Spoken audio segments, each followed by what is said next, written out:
Hello बच्चों, welcome to my channel नीलम त्यागी। यहाँ पर हम पढ़ रहे थे चैप्टर साइंस फॉर क्लास 8 और हमने वीडियो 2 पार्ट्स में डिस्ट्रीब्यूट ऑलरेडी कर दिए। ये थर्ड पार्ट है वीडियो का, as the chapter is little bit lengthy, so इस वजह से वीडियो को कुछ पार्ट्स में डिवाइड करना पड़ रहा है। फाइन। तो अब हमने कल पढ़ा था यूरिया तक, राइट। हमने कुछ एग्जाम्पल्स ऑफ फर्टिलाइजर्स पढ़े थे। हम उसके आगे का स्टार्ट करते हैं। The use of fertilizers has helped farmers to get better yield, such as wheat, paddy, and maize. But excessive use of fertilizers has made the soil less fertile. Fertilizers का use हमें help तो करता है किसानों को किसी फसल की उपज को बढ़ाने के लिए। It literally helps us a lot. लेकिन ज़्यादा अब किसी चीज़ का यूज़ करेंगे तो वो आपको नुकसान दे सकती है। जैसे आप मीठा ज़्यादा खाते हैं तो आपको वो भी नुकसान देगा, राइट। और अगर आप नमक ज़्यादा खाएंगे तो आपको वो भी नुकसान देगा। इसी तरह से आप दवाइयों पर ही निर्भर रहेंगे तो दवाइयाँ भी एक टाइम पर आपको फ़ायदा करना बंद कर देंगी। ऐसे ही आप ज़्यादा अगर खाद यूज़ करेंगे तो मिट्टी की जो फर्टिलिटी है उसको भी असर पड़ेगा। ठीक है, तो हमें क्या करना है। Fertilizers have also become the source of water, but हाँ ये हो गया। Fertilizers have also become the source of water pollution. Therefore in order to maintain the fertility of the soil, we have to substitute fertilizers with organic manure or leave the field uncultivated in between two crops. Fertilizers के use से हम water pollution को भी बढ़ावा दे रहे हैं।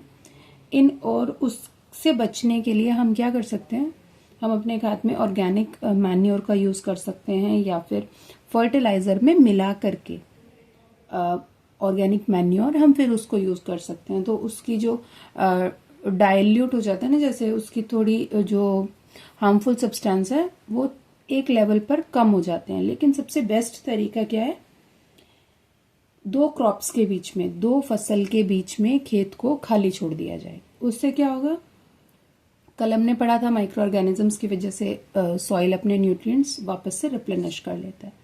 Another method of replenishing the soil with nutrients is through crop rotation.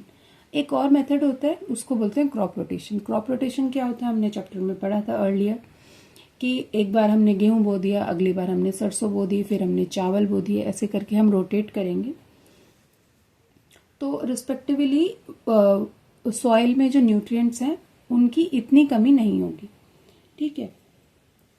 Earlier farmers in North India used to grow legumes as fodder in one season and wheat in next season. इससे बचने के लिए हम क्या कर सकते हैं, पहले किसान क्या किया करते थे ये बता रहे हैं कि एक बार लेग्यूम्स को बोया जाता था as a fodder in one season and another season हम फिर से व्हीट बो लिया करते थे। And what are legumes? Legumes are the vegetables और द प्लांट्स जो फली के रूप में होते हैं। जैसे क्या होते हैं फली के जैसे रूप में, बीन्स होती हैं, मटर होती हैं, है ना। तो ऐसी सब्जियों को बोया जाता है एक सीजन में, अगले सीजन में वापस से गेहूं बो दो। This helps in replenishing the soil with nitrogen. इससे क्या होता है, सॉइल नाइट्रोजन को गेन कर पाता है। Farmers are being encouraged to adopt this practice. ये पहले किसान किया करते थे लेकिन बीच में ये प्रैक्टिस बंद हो गई, तो अब फार्मर्स को वापस से हम प्रोत्साहित कर रहे हैं, एनकरेज कर रहे हैं सो दैट कि वो वापस से इस प्रैक्टिस को अपनाएं। In the previous classes, you have learnt about rhizobium bacteria. These are present in the nodules of roots of leguminous plants. तो हमने ये मटर और बीन्स ऐसे प्लांट्स को किस लिए बोना ज़रूरी बताया, क्योंकि इनकी जड़ों में क्या मिलती है हमको, नाइट्रोजन मिलती है। और हमारे प्लांट्स के लिए, हमारे सॉइल के, हेल्दी सॉइल के लिए नाइट्रोजन सबसे ज़्यादा ज़रूरी होती है, राइट। दे फिक्स एटमॉस्फेरिक नाइट्रोजन। तो ऐसे प्लांट्स की जड़ें क्या करती हैं, हमारे इनको प्लांट्स को क्या बोलते हैं, लेग्यूमिनस प्लांट्स बोलते हैं। तो ये हमारे सॉइल को का एटमॉस्फेयर जो होता है उसको बैलेंस कर देती हैं, उसमें नाइट्रोजन की कमी जो होती है उसको फिल अप कर देती हैं। जो हमने वीट बोया था उससे नाइट्रोजन की कमी आ गई, फिर हमने लेग्यूम्स बो लिए तो नाइट्रोजन वापस से हमारे सॉइल ने गेन कर ली। Am I correct? Understanding the chapter? So now we are having this table in front of us. Let's understand what is this. This is difference between fertilizers and manure. ठीक है, fertilisers क्या होते हैं यहाँ पे ये बता रखा है एक साइड में, और एक साइड में बता रखा है बच्चों कि मैन्योर क्या होता है. Fertilizer is a man made inorganic salt. ठीक है, फर्टिलाइजर्स क्या होते हैं, जैसे यूरिया वगैरह होता है ना, हमने यहाँ पे पढ़े थे यूरिया, सल्फर फॉस्फेट एक्सेट्रा. तो ये हो गया man made inorganic material, inorganic salt, I am sorry.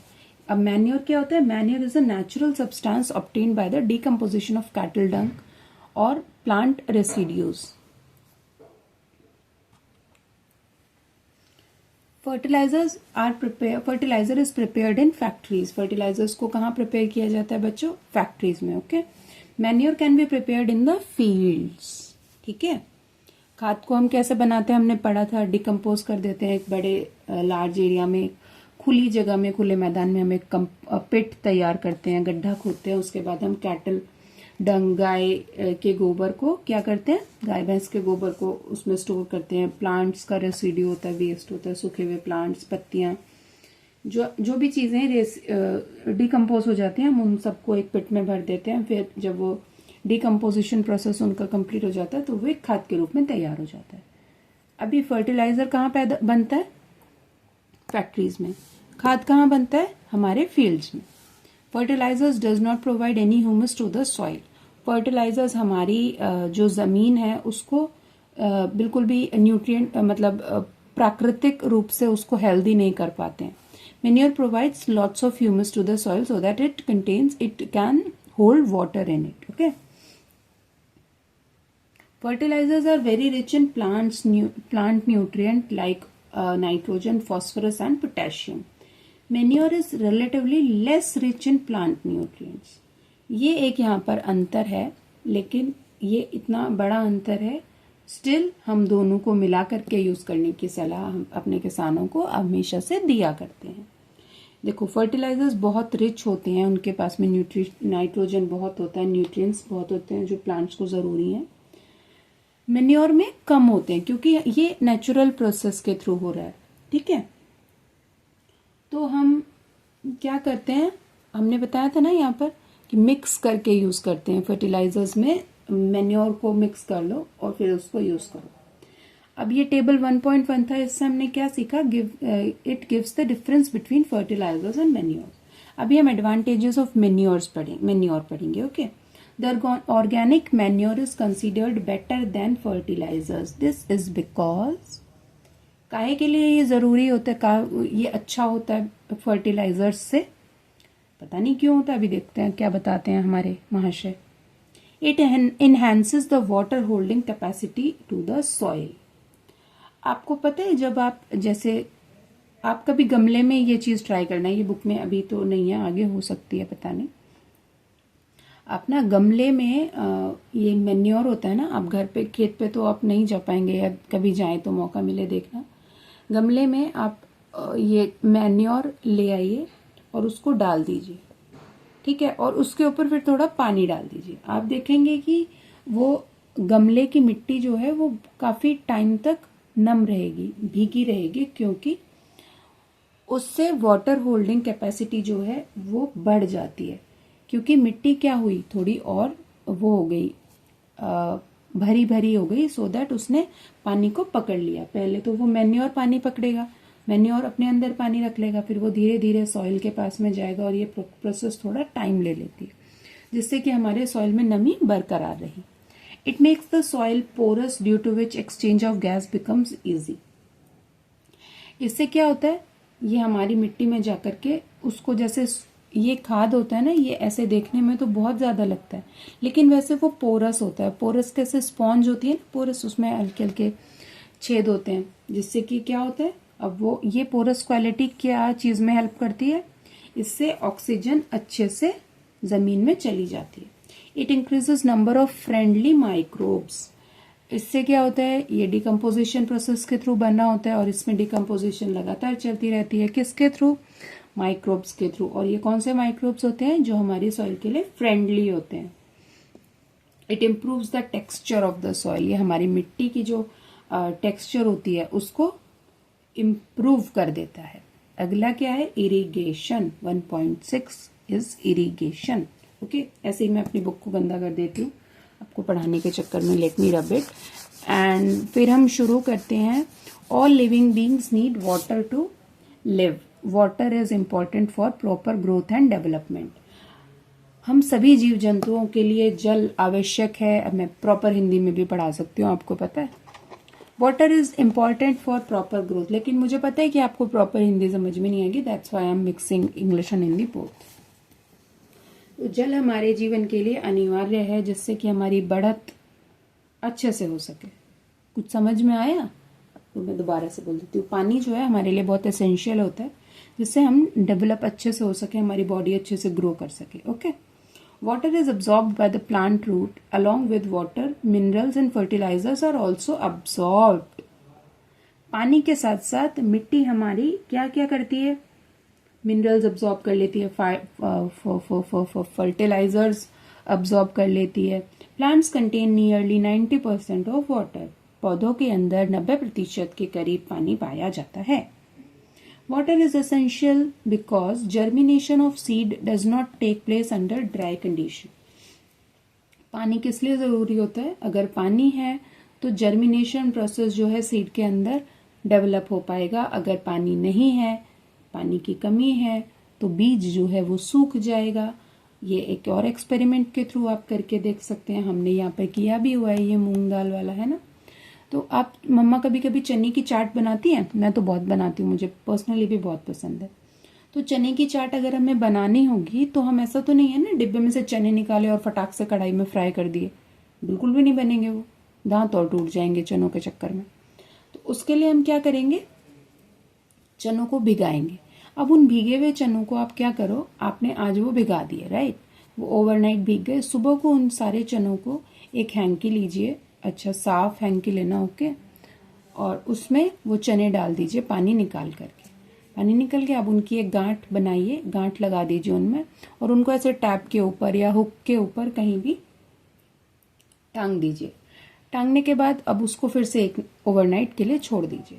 अभी अब थर्ड डे जब आप, मतलब आपने एक दिन भिगा दिए, कल आपने भिगा दिए, आज आपने निकाल के आज रात आपने वो हैंकी में बंद करके टांग दिए। अब आप उनको नेक्स्ट डे जब खोलेंगे तो आप देखेंगे उनके अंदर से छोटे छोटे छोटे छोटे सीडलिंग्स निकल के आ जाएंगे, बेबी प्लांट्स जैसे, बड़े क्यूट लगते हैं वो, और वो बहुत हेल्दी भी होते हैं। आपको पता है वो कैसे आए, वो कैसे आए, क्योंकि उनमें पानी था। पानी ने किस चीज में उनको हेल्प किया, water is essential because germination of seeds does not take place under dry conditions. जब तक वो डिब्बे में थे तब तक तो उनमें बच्चे नहीं आए, लेकिन जैसे ही हमने उनको पानी पिला दिया तो छोटे छोटे बेबीज निकल के बाहर आ गए, है ना। So nutrients dissolve in water are transported to each and every part of the plant. पानी के थ्रू, उस बीज के द्वारा पौधे में जल का प्रवाह बढ़ाया जाता है या किया जाता है। ओके, अगर पौधे को पानी नहीं मिलेगा तो चोटी तक कैसे पानी जाएगा, तो उसके लिए हम क्या करते हैं, जड़ में पानी डालते हैं। Okay, water also protects the crop from both Frost and hot air currents. पानी अगर आप पौधे में डालते रहेंगे तो उससे हमारे जो बीज है, बीज को भी फायदा मिलेगा, है ना, नमी रहेगी। और दूसरा क्या होगा, अगर गर्मी है तो गर्मी से भी हमारा पौधा लड़ सकता है, बिकॉज उसके अंदर पानी है, हमने उसको पानी पिला रखा है। To maintain the moisture of the soil for healthy crop growth, fields have to be watered regularly। अपनी जमीन की नमी के लिए, अच्छे पौधे पेड़ के लिए या पेड़ पौधे के लिए क्या किया जाता है, अपने खेतों को बढ़िया से रेगुलर पानी दिया जाता है। ठीक है, the supply of water to crops at the regular intervals is called irrigation. स्वाहा। सो इसको क्या बोलते हैं, जमीन को पानी पिलाने को इरिगेशन बोलते हैं, इरिगेशन स्वाहा नहीं बोलते हैं। लिख मत देना पेपर में, नहीं तो मम्मी मारेगी।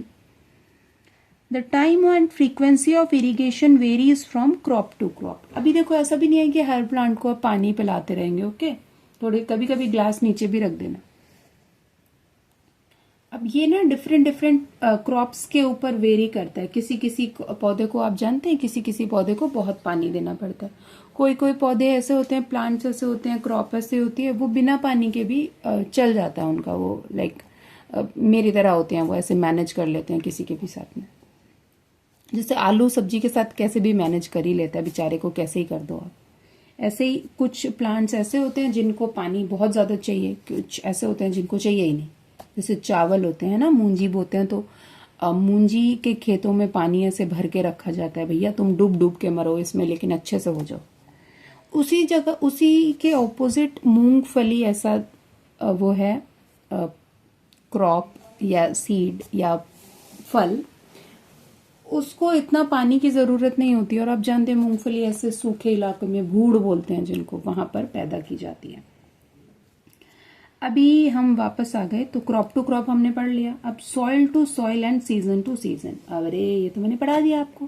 देखो क्रॉप टू क्रॉप तो मैंने पढ़ा दिया, लेकिन हमने क्या पढ़ा अभी, मूंजी हम इधर अपने एरिया में बोते हैं, राइट, नॉर्थ में। और अभी मैंने बताया था मूंगफली का एक एग्जाम्पल दिया था, ये कहाँ पे होता है, सूखे इलाकों में। तो रीजन टू रीजन चेंज हो गया, और सीजन टू सीजन भी चेंज हो गया। कुछ पौधे सर्दियों में होते हैं अच्छे, कुछ गर्मियों में होते हैं। अब गर्मियों के को सर्दियों में अब सेब को हम केरल में जाके बोने लग जाएंगे तो कैसे हो जाएगा।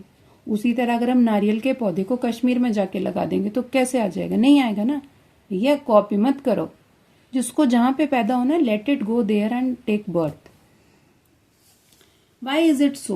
Could it be due to the increased rate of evaporation of water from the soil and the leaves? अब ये हमसे पूछ रहे हैं, अभी तक तो पढ़ा रहे थे, अब वापस से पूछने लग गए। अब ये बोल रहे हैं ऐसा क्यों होता है, क्या ये इवापोरेशन की वजह से होता है या फिर सॉइल और लीव्स की वजह से होता है। जो जैसे इवापोरेशन होता है सॉइल्स में से, सॉरी इवापोरेशन कहाँ से हो जाता है, प्लांट्स में से हो जाता है। तो ये पूछ रहा है कि ये किस लिए होता है। अब हम बताते हैं इनको, सोर्सेज ऑफ इरिगेशन। ओके, खुशकी आ गई, समझ भी आ रहा हो तो मुझे बता देना। Okay, let me have a water. भाई वाटर पढ़ाते पढ़ाते ही मुझे प्यास लगाई, इरिगेशन की जरूरत पड़ गई क्या मुझे। Let me have a glass of water kids. और फिर आप भी पी लो थोड़ा सा, खुशकी आ गई होगी। चलो okay, sources of irrigation. The sources of water for irrigation are wells, tube wells, ponds, lakes. मुझे लगा ponds और lake में बोल रही हैं। Ponds, lakes, river, dams and canals. Sources of irrigation क्या है भैया, नदी, झरने, नाले, नहर, ये सब क्या, ट्यूब वेल्स, ये हमारे पानी के स्रोत हैं। इनके थ्रू हम अपनी जमीनों को जल दिया करते हैं। ट्रेडिशनल मेथड्स ऑफ इरिगेशन, पहले के ज़माने के बाबा आदम के ज़माने की जो खेती हैं, हम उनकी इरिगेशन का पता करते हैं। The water available in the wells, lakes and canals is lifted by different methods in different regions for taking it to the fields. पहले क्या हुआ करता था, कुएं हुआ करते थे या लेक्स हुआ करते थे, उनसे पानी ले जाना सच्ची में बहुत भारी काम हुआ करता था। क्यों हुआ करता था, क्योंकि मैनुअल होता था सब चीज, एक बैल लगता था, राइट, और उसके थ्रू, और एक ह्यूमन, देखो यहाँ क्या, एक या तो उसमें से बार बार ऐसे पानी खींचो फिर डालो, फिर खींचो फिर डालो, बहुत सच्ची में बहुत ज्यादा काम हो जाता था ना। और इससे क्या होता था, these methods are cheaper but less efficient. ये वैसे तो सस्ते होते थे, नो कॉस्ट होते थे, लेकिन इनसे इतना काम नहीं हो पाता था जितना हम आज कर सकते हैं। अब उनके लिए उनके टाइम में थोड़ा पुली सिस्टम था, चेन पंप था, तो उससे वो गुजारा कर लिया करते थे, बट वो इतना भी टाइम एफिशिएंट नहीं हुआ करता था जितना आज के ज़माने में सब चीज़ें डेवलप हो गई हैं। देखो इसको मोट बोला जाता था, ये कुएं से एक पुली लगा रखा है ना यहाँ पे कुएं पे, और उसके थ्रू ऐसे पानी नीचे जा रहा है इस मोट से, and then it is they are pulling up the water and watering up the fields. Another is chain pump. ये चेन पंप से क्या, ये देखो, ये यहाँ पर इस वाले पुली पर बंधा हुआ है, यहाँ से पानी यहाँ से ऊपर आता था और ऐसे चला जाता था। ये जो पुली, ये बकेट है, ये यहाँ पर है और ये पुली घूम रहा है, ये पुली घूमता रहेगा और ये वापस से उसमें जाएगा, फिर ऐसे पानी आएगा, फिर नीचे जाएगा, फिर पानी आएगा, ऐसे कुछ सिस्टम इन्होंने कर रखा है जुगाड़। आई थिंक ये वेल है ऊपर और वहां से पानी आ रहा है और ऐसे जा रहा है। ये क्या है, देख ली भी कुछ आई, हाँ देखो ये वाटर यहाँ पे वेट बांधा हुआ है लॉग से, यहाँ पे पानी है, यहाँ इस तरह से ये बेचारे बार बार पानी निकाल रहे हैं और फील्ड्स को दे रहे हैं एक एक बाल्टी पानी। आई थिंक ये DHEKLI ढेकली लिखा हुआ है। ओ मैंने सोचा देख ली, मैंने कहा पता नहीं क्या देख ली। अनदर इज राहत। ओ राहत लीवर सिस्टम। लीवर सिस्टम ये रहा देखो राहत, ये यहाँ पे बैल बंधा हुआ है, बैल इसके ऐसे चारों ओर घूमता रहेगा और यहाँ पे पानी ऐसे ऐसे ये व्हील घूमता रहेगा। व्हील में देखो बकेट्स बंधे हुए हैं, एक एक बार डुबकी लगाएगी बाल्टी, ऊपर पानी लाएगी, फिर ये वाली डुबकी लगाएगी, फिर ये पानी लाएगी। ऐसे करके पहले इसका पानी गिरेगा, फिर इसका गिरेगा, फिर इसका गिरेगा, फिर इसका गिरेगा। ओ सारे में पानी पानी हो जाएगा, पानी पानी हो गई। Okay. Pumps are commonly used for lifting water, diesel, biogas, electricity and solar energy is used to run these pumps. ये किसके थ्रू चलते थे? इधर इधर इतने सामानों के थ्रू चलते थे, diesel, biogas, electricity, solar energy, ये इन सब के थ्रू इन पंप्स को चलाया जाता था। अभी हम आ जाते हैं मॉडर्न मेथड ऑफ इरिगेशन। आपके ज़माने, आप मॉडर्न हो ना? Modern method of irrigation. What is modern method of irrigation? अभी एक काम करते हैं, ये वीडियो फिर से 20 मिनट की हो गई है। आई थिंक आप इससे ज़्यादा स्टेबल होकर के पढ़ नहीं पाएंगे, तो हम अब आगे का चैप्टर हम कल पढ़ाएंगे और हम यहाँ से स्टार्ट कर देंगे, ठीक है? अभी तब तक के लिए मेरी वीडियो को क्या करना है बाल को, इसको लाइक करना है, शेयर करना है और चैनल को सब्सक्राइब करना है। कौन से चैनल को? नीलम त्यागी। तब तक के लिए tata bye bye, take care. मम्मा पापा का ख्याल रखना, उनको मारना मत। वैसे तो मम्मा पापा ही मारते हैं, लेकिन अब तो अच्छे बच्चे हैं ना, मेरे बच्चे तो सारे अच्छे हैं। Okay bye, take care, see you, have a good day.